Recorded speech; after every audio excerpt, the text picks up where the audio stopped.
Hi, my name is Giancarlo Caltabiano. And I am Felicia. And this is our review of Shadows over Camelot. Camelot.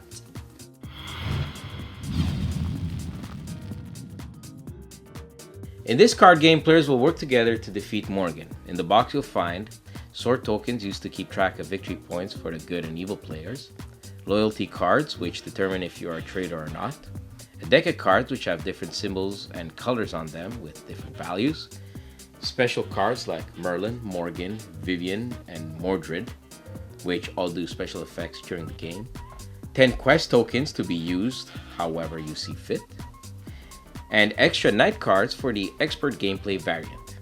The game is played until the good side or the evil side gets to 7 swords.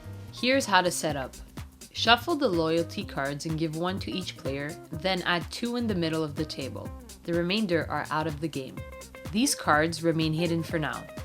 Some players will be loyal to Arthur and others will be on Morgan's side.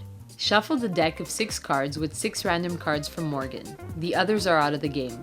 You're now ready to start playing. On your turn, you can do one of 3 actions.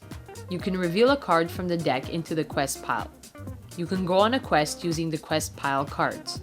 Or you can accuse another player of being good or evil. Players are basically trying to remember the total number for each symbol in the quest pile.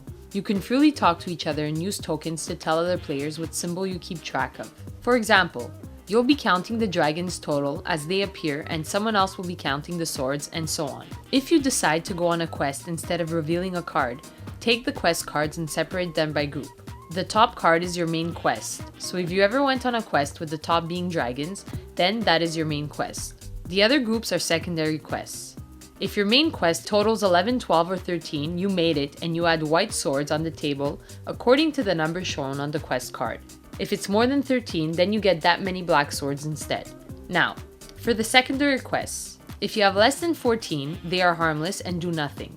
If they total more than 13, you get that mainly black swords depending on the number of swords on that card. All cards are now discarded and the game continues with the next player. Each player is allowed to talk to each other, but if a Morgan card shows up, no one is allowed to talk anymore until a Merlin card shows up. This can make things very difficult as you cannot tell the other players to go on quests which you are sure to have 11, 12, or 13. Seeing Merlin is a great relief, and when he does appear, everyone feels a little more safe. If you go on a quest and you have special characters in the quest deck, then they will do special abilities. These are very well explained in the rulebook and also have icons on the card themselves. You can accuse someone only once per game. If you accuse someone of being a traitor and you are right, he shows everyone and now his actions are different. On his turn, he will draw 2 cards from the deck and place one of them on the quest deck and have the other face down. There are also cards you can use to switch your loyalty with one of the 2 that were put on the table at the start of the game. Once there are 7 swords of black or white, the game ends and that color wins. It's a really hard game to master and you better have a really good memory unless you're the traitor, then you just mess everyone up.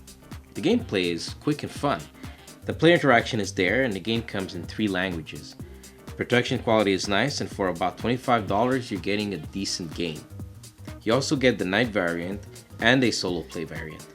We had fun playing this game and we're sure you will too. We're giving 7.5 loyal knights out of 10.